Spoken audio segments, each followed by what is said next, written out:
Today in what is very likely to be the hottest July ever. As people across, the applause is not for that, I promise you. As people across the country and the world suffer from deadly and devastating heat, fires, floods, and storms. On the bright side, we are also here today as we approach the 1-year anniversary of the Inflation Reduction Act enactment into law, the single biggest investment our nation has ever made in climate, clean energy, and environmental justice by far. This new law is already supercharging our clean energy economy and creating good-paying, family-sustaining jobs that don't require 4 years degrees.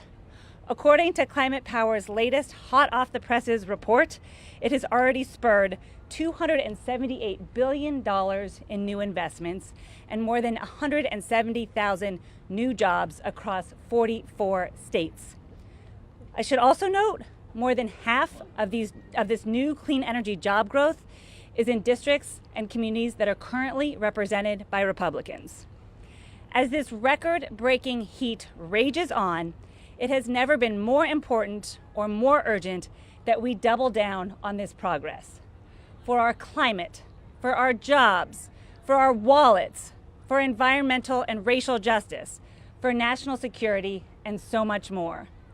Yet day after day after day, extreme MAGA Republicans in Congress are threatening this progress in their own districts at great cost to their own constituents.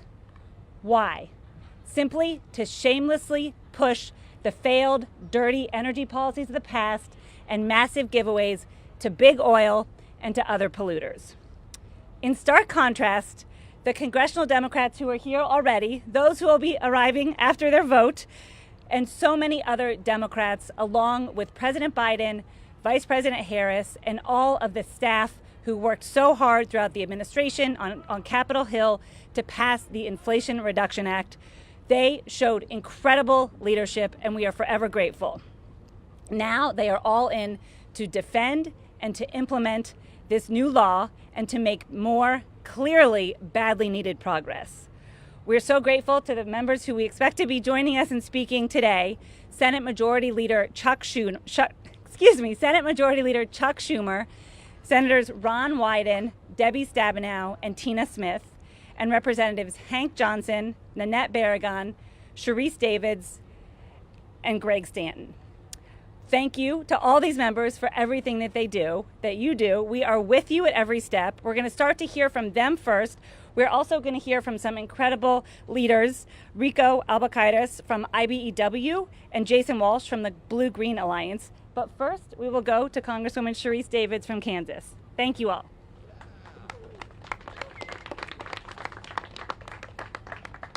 Congressman Stanton and I were trying to decide if we were going to go based on last name or who has the hottest district right now. I'm sure he's going to talk about that. Good afternoon, everyone. It's really good to get the chance to join all of you today. I know that the senators will join us here in a bit, but I'm really, really glad to see the number of people who have come out for us to discuss this. My name is Sharice Davids. I represent Kansas's 3rd Congressional District, which is in the Kansas City metro area. It's one of the 5 urban areas expected to experience the greatest rise in temperatures in the coming decades. We need innovative solutions here. We need to be as innovative as possible when it comes to addressing this crisis, when it comes to growing our economy and then leaving behind a healthier world for our children and grandchildren. It's one of the biggest reasons that I was so proud to vote for the Inflation Reduction Act. This is the most significant piece of federal legislation in our country's history aimed at tackling the climate crisis while lowering costs for hardworking families, and especially the families in Kansas that I'm representing, but of course across the entire country. And since we got this bill across the finish line about a year ago, we've seen companies reinvest in our local economies. We've seen companies reinvesting to build clean energy manufacturing facilities, including in places like DeSoto, Kansas, where Panasonic is making a $4 billion investment to build an electric vehicle battery plant. And that's going to create over 20,000 new good-paying jobs. And in total, I know that we're expecting to see over $10 billion by 2030 to boost clean energy manufacturing in Kansas, decreasing our dependence on other countries, including China, and ensuring that our local workforce and Kansas families can earn a good paycheck. Last Congress, we also passed the bipartisan infrastructure bill.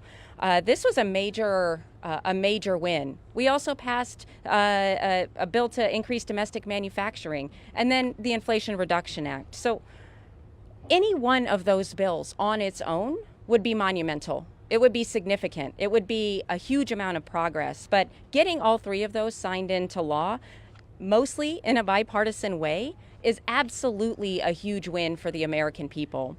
You know, folks at home are still dealing with high costs. We know that people are dealing with rising costs across the board. But the savings, the jobs, and so many other benefits that are going to be provided by these monumental laws, especially provisions aimed at lowering healthcare costs and addressing utility costs in the IRA. These things are going to help make life easier. They're going to help people put food on the table and take care of their families. And I know that as we are looking at the Inflation Reduction Act, and we're celebrating the 170,000 electrical, mechanical, and construction jobs that we've seen announced, I'm also really excited about what we have coming. You know, I'm excited about the announcements to come from all of the work that's been going on. And thank you to everybody who's here today, who has spent their time advocating for these policies, who are working throughout the country to deliver clean, secure, and healthy futures for our children and our grandchildren. Congratulations to everyone who's involved in all of these successes. I'm looking forward to continuing to work with all of you, and I will turn the microphone back over. Thank you so much. Thank you so much, Congresswoman Davids. And now we're excited to hear from the fabulous chair of the Senate Agriculture Committee, who I know is all in to defend the $20 billion in climate-smart ag solutions from the Inflation Reduction Act. Thank you so much, Chair Stabenow. Oh, thank you so much. Well, good afternoon, and I want to thank the Climate Power Coalition, first of all, for bringing us together. And I think it's really clear, let's just be clear, the debate is over. The climate crisis is real. We see it everywhere we look. We see it today. We see it everywhere we look in this country, and certainly in Michigan. You know, somebody who represents 95% of the country's fresh water, we like to say we're the ocean without the salt. Well, the reality is that the Great Lakes are now warming faster than the oceans. And Lake Superior, our largest, deepest lake in the country, is now one of the 5 fastest warming lakes in the world. So this is beyond serious. Beyond serious. And last year we saw 18 separate billion-dollar disasters that cost the lives of over 474 Americans and over $175 billion in damages. So we don't want this to be the new normal, although we are seeing more and more of this happening all the time, and that's why we did what we did a year ago. That's what the Inflation Reduction Act is all about, and that's what our investment in future actions is all about. As you know, we invested $369 billion to combat the climate crisis, the strongest investment in history. Speaking from Michigan again, we're seeing the results, home to the largest number of new clean energy projects in the country. I'm proud of it. Come to Michigan. That's my first thing. Come to Michigan. Since the IRA was enacted, Michigan has attracted $21 billion in clean energy investments, moved forward with 24 new projects, and created almost 16,000 jobs. And that's just in what we did in the last year. Ford's new battery plant in Marshall will create 2,500 jobs when it opens in 2026. Nel Hydrogen is building a plant in Michigan that will create more than 500 jobs, and I could go on and on. Let me close with this. As chair of the Agriculture, Nutrition, and Forestry Committee, I was so pleased to lead the effort to secure over $40 billion to help our farmers and ranchers and rural communities confront the climate crisis. Almost $20 billion to help our farmers do what they want to do. I was with a farmer a little earlier today who said, except for my family, the most important thing for me as a farmer is healthy soil. What we know is that there's more carbon in the soil, healthier soil. When there's less carbon in the atmosphere, healthier atmosphere. I mean, this is a win-win situation, and our farmers are leaning in. We also added $14 billion to help secure rural communities' ability, our rural electric co-ops, and this is very significant, to be able to move to renewable energy and energy efficiency, and $5 billion for climate-smart forestry. Forest health, reducing wildfires, obviously critical. We don't have to choose between protecting our planet and creating jobs and having a healthier, brighter future. We can do both. That's what we are doing. That's what Democrats have done in the Inflation Reduction Act, and we are committed to continuing to stay focused on the climate crisis. Now I'm just looking because I think did you want to, we have the leader. Let me just say, I want to introduce Senator Chuck Schumer. We would not be here, and that is, I'm not exaggerating just because he's my leader. We would not be here without the persistent, focused leadership, the patience and tenacity of our Majority Leader, Senator Chuck Schumer. Debbie, no more of that. People remember the old Sid Caesar. I know. It's like, no. No more. Chuck Schumer. Okay. Thanks, Deb. And look, we thank everyone for coming out here.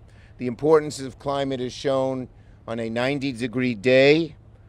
We all want to be here to highlight the ERA. And you are all seeing the importance of that amazing piece of legislation.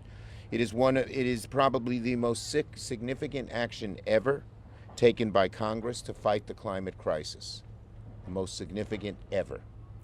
And I first want to thank our great hosts, LCV and Climate Power, Rewiring America, the Blue-Green Alliance, as well as countless other individuals and groups in the climate movement.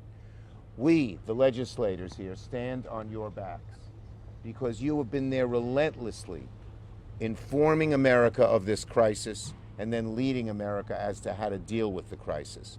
This is not an insoluble crisis. It's a question of will, not way.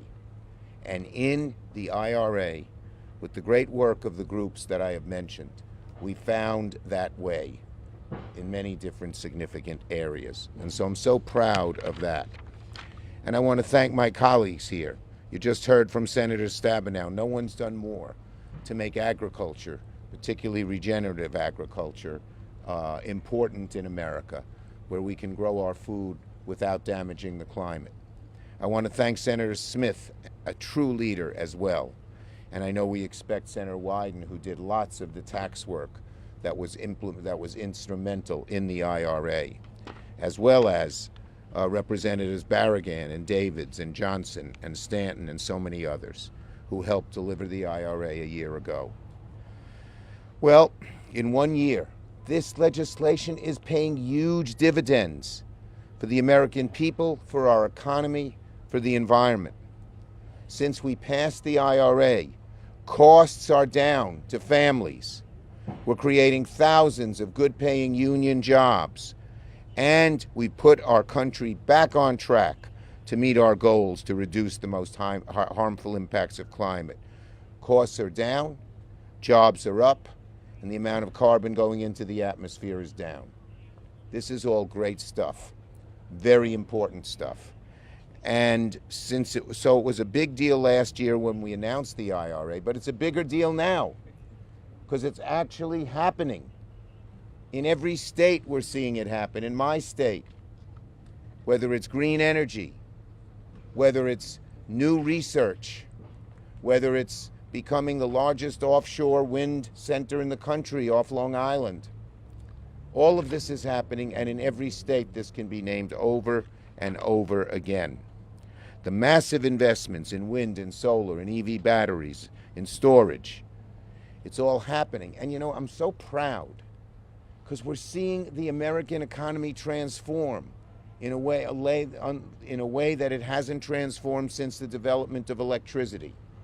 And it's all coming for the good of our planet, for the good of the atmosphere, for the good of climate. And when a father knows his son or daughter, a mother knows her son or daughter is getting a job in a green energy job, they know they have a future. This is not one of these dying industries. This is one of these growing industries. So it's great in every way. In New York, in Rochester, a $370 million loan to Li-Cycle became the first of its kind lithium-ion battery resource, creating over close to 300 good-paying jobs and 1,000 construction jobs.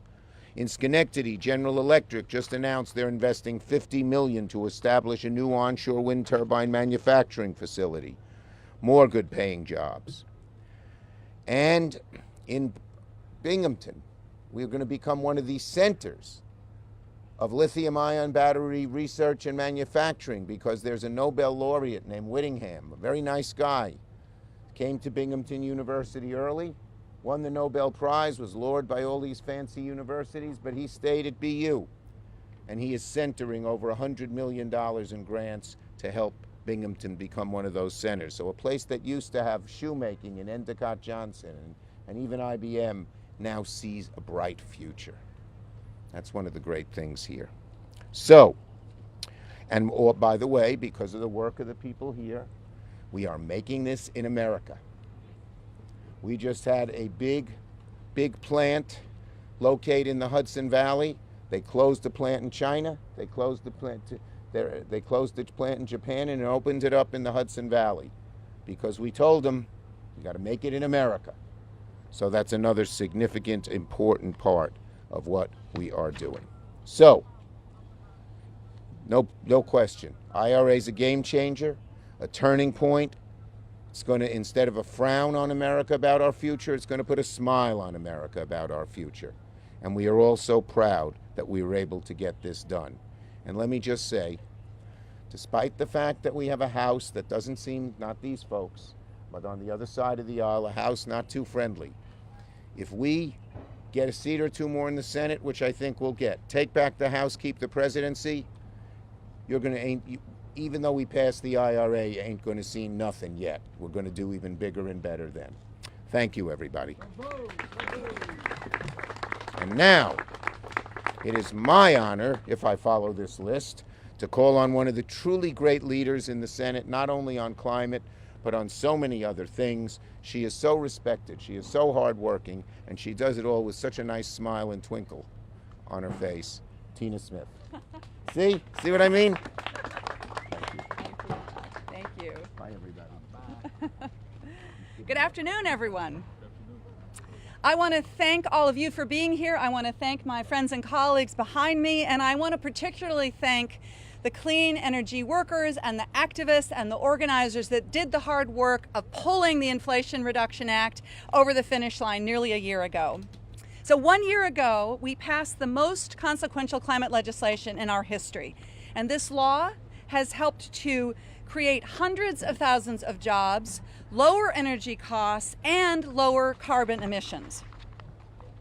In 1 year alone, projects spurred by investments from the Inflation Reduction Act have created more than 170,000 new clean energy jobs. And I just look at what's happening in my home state of Minnesota, where we are leading the way and building an economy that cuts emissions and create jobs while lowering energy costs for Minnesotans.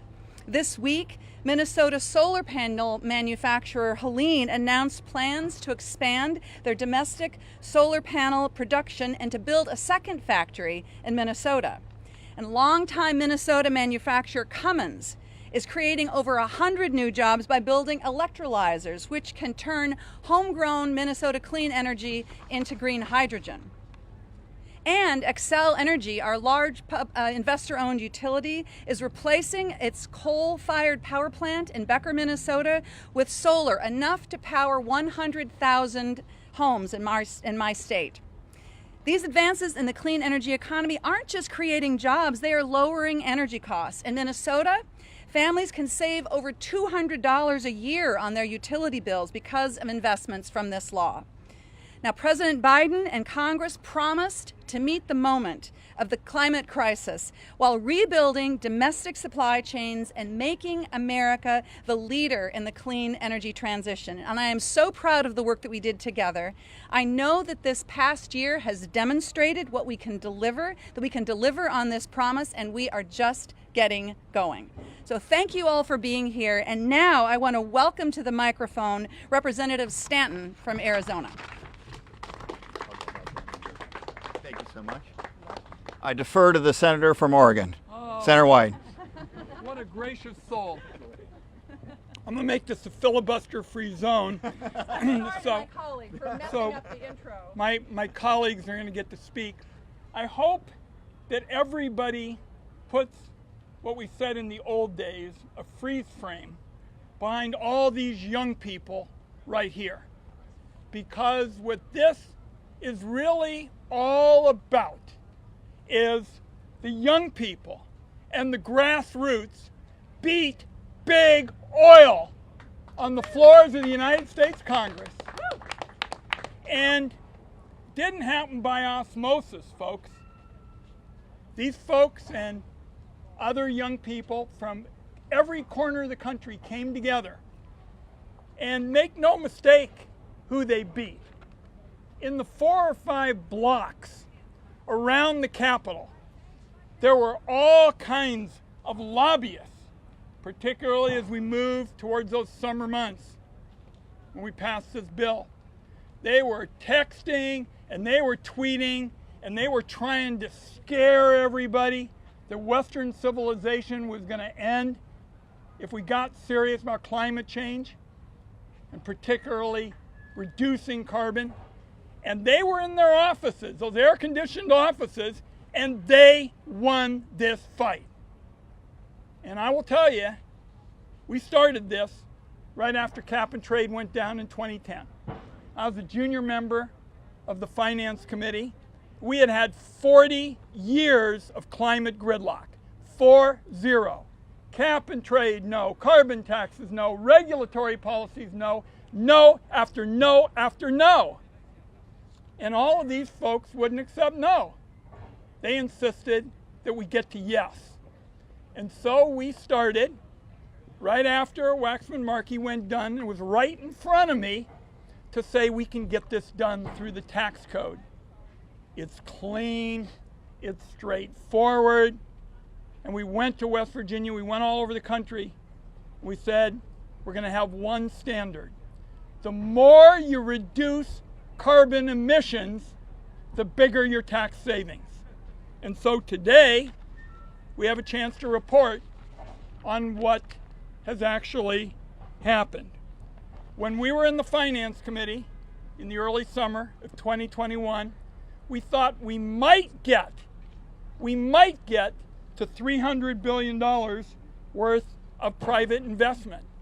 All of the measures that my friends have been talking about are far in excess of what we said could be a really positive piece of legislation. 170,000 jobs, 270 new clean energy products. And what we said is we were going to do more in energy policy except cutting big checks to big oil. We have done it. There's no turning back, folks. There's a rearguard action, particularly, that Congressman Stanton and others are going to take on in the House that would like to do it. but we're not going back. And the reason why is because of these signs.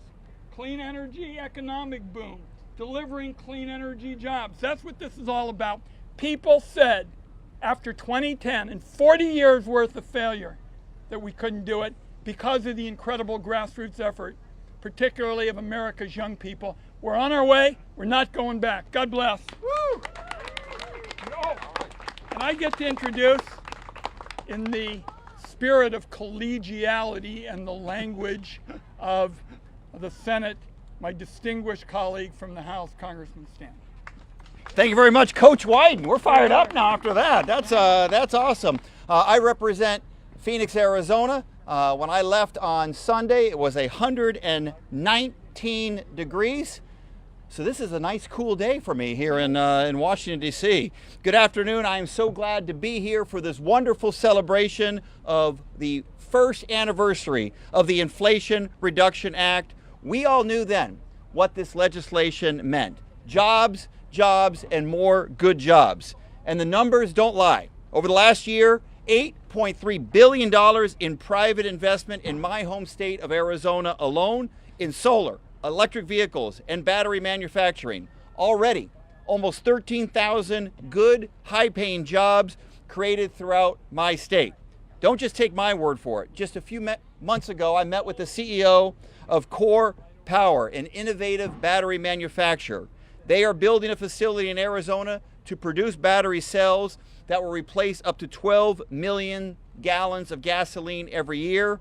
He told me that the Inflation Reduction Act was the lift that they needed to expand operations, and Core Power has committed to partnering with Arizona colleges to train and hire local workers. There are already 13 more projects just like this one that have broken ground in Arizona in the last year.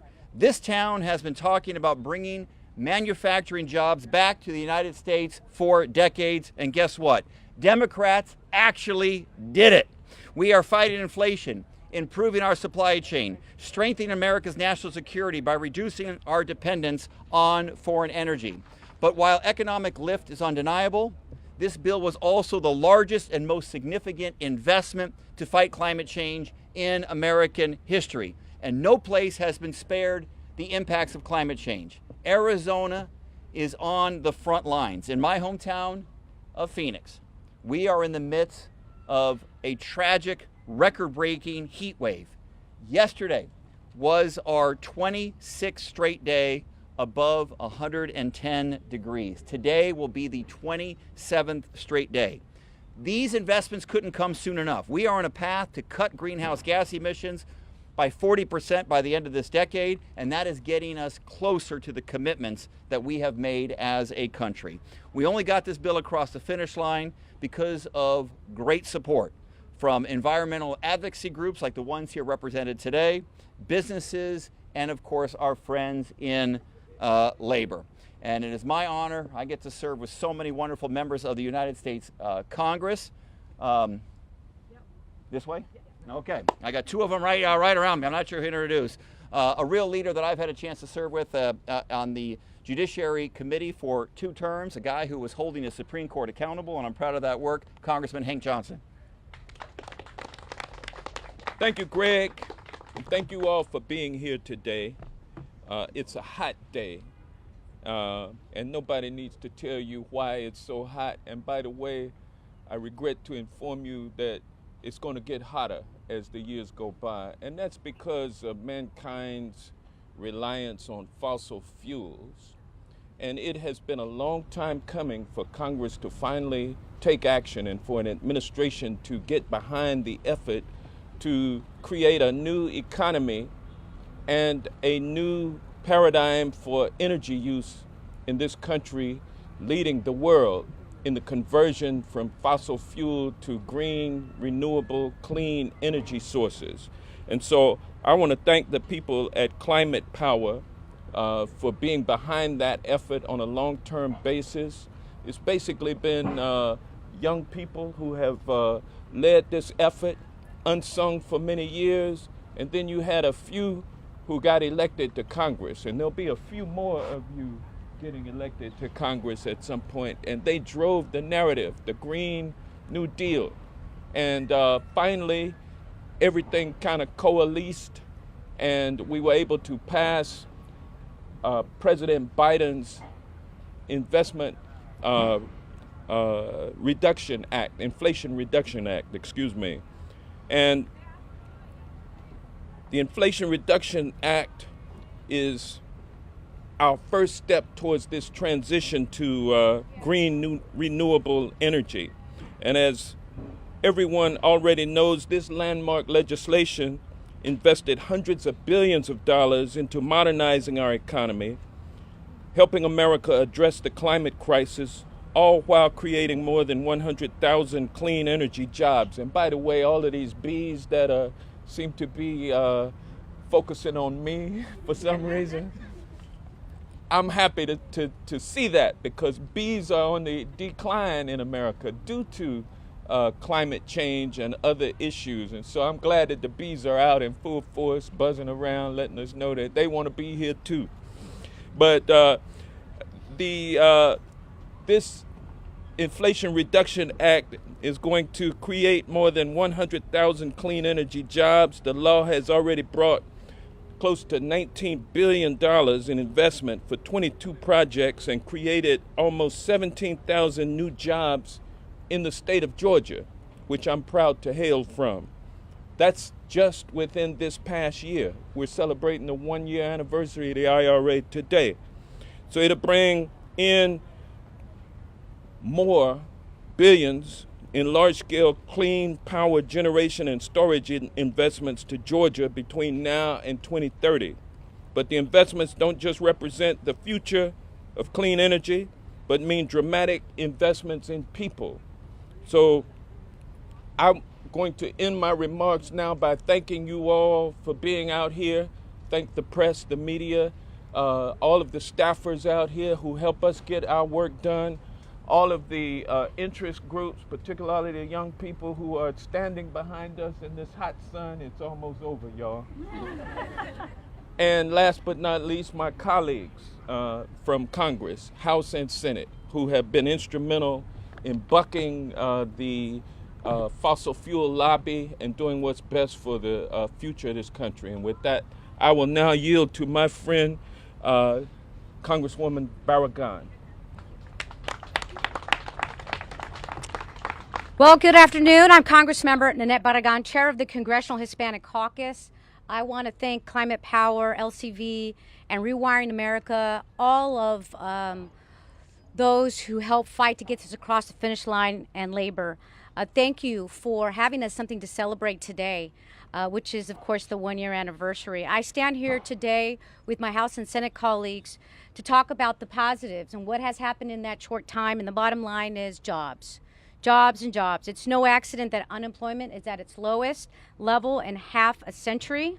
In California alone, the Inflation Reduction Act, we have seen in the last year $11.9 billion in clean energy investments for California. It's helped create and move forward thousands of good-paying clean energy jobs in California. Now, these jobs will provide economic security for hardworking families, including Latino families. The Congressional Hispanic Caucus is interested in making sure we're advocating for policies that are impacting our communities across this country. And we've seen that Latino communities across the country have seen direct investments from the Inflation Reduction Act, and that has resulted in a number of new clean energy projects. Projects have delivered $28.5 billion in investments and over 35,000 jobs. These investments will also reduce air pollution in Latino and other underserved communities and improve public health. This is reason alone to invest and continue to invest in climate. The IRA was the first step, but as you know, we got to continue to push and fight to make sure we're doing everything to address climate, to address environmental injustices, and that begins with starting investments in these communities and creating these jobs. So this one-year anniversary is not just a celebration, but it's really a reminder of the work Democrats in Congress have done and have to do to make sure we continue on this path. So everybody, thank you so much. I can't wait to see what the second year and years ahead brings. And with that, I have the honor of introducing from Labor and the IBEW, Ricardo Albacaris. Is that right? Close.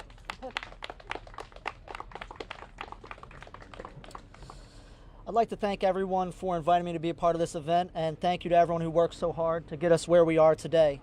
My name is Rico Albacaris. I'm an inside wireman and the political director from IBEW Local 24, and I'm an 11-year member of the International Brotherhood of Electrical Workers. I'm proud to be here today representing more than 2,200 IBEW Local 24 members from Frederick to Baltimore, all the way to Ocean City.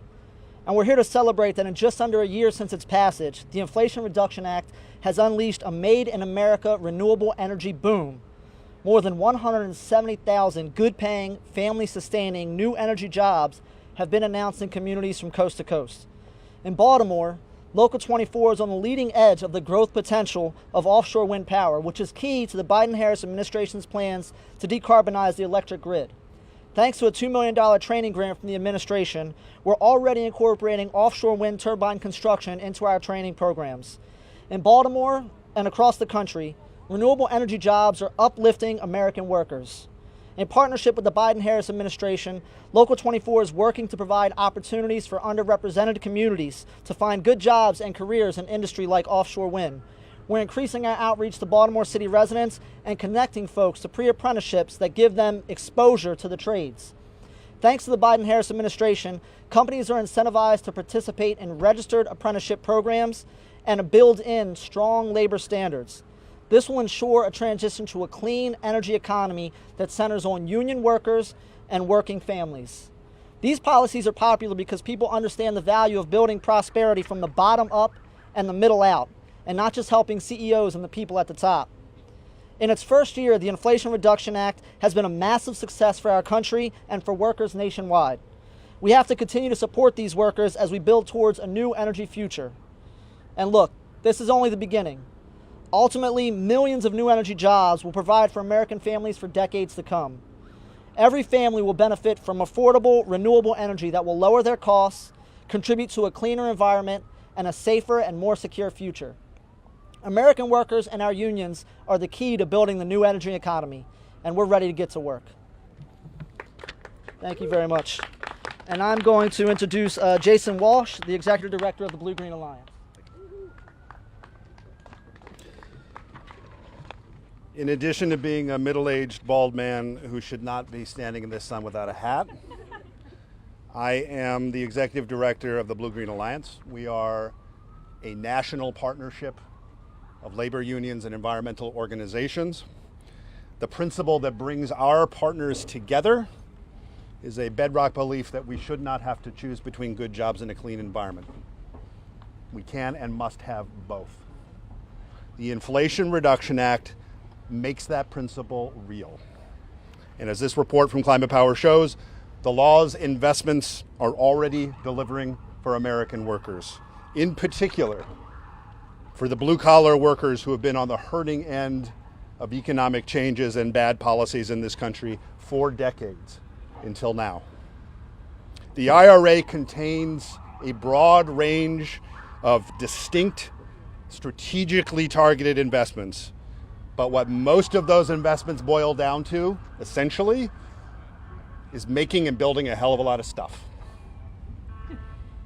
And the biggest share of the jobs created will not require a 4-year college degree, but rather high-quality training where workers can often earn while they learn to be electricians, to be machinists, to be laborers, to be pipe fitters, to be painters, to be steel workers, to be operating engineers, and other skilled crafts. At the same time, we want to be sure that the jobs created by this transformative law are good paying, safe, career jobs that can lift families into the middle class and keep them there. And to do that, we need workers in them to be union or have an unimpeded path to unionization if they so choose.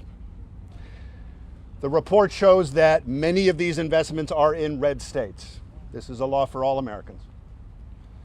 It should be noted that in many of these states, laws are on the books designed to make it more challenging for workers to organize unions, and where union density is lower as a result.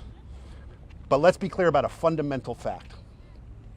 Every worker in this country, workers in red states, workers in blue states, have the legal right to organize into unions, to collectively bargain with their employers for better wages, benefits, and working conditions. And that right will be protected and enforced because it's the law of the land. And if any of the companies making these announcements based on incentives in the IRA have any doubts about the legislative intent behind this law to create high-quality, accessible union jobs with these taxpayer dollars, talk to the Democratic members of Congress who were here today and who got this law passed without a single Republican vote. I think I'm the last one, right? So in closing, let me just say this. We're just getting started. Right? Money has barely hit the ground. We are talking about 170,000 jobs today. Get used to talking about millions. The analysis that we commissioned from economists at the University of Massachusetts estimates up to 9 million jobs created over a decade by this legislation. So we're going to win on climate, we're going to win on jobs, we're going to win on justice. And there's no going back. Thank you everyone for coming.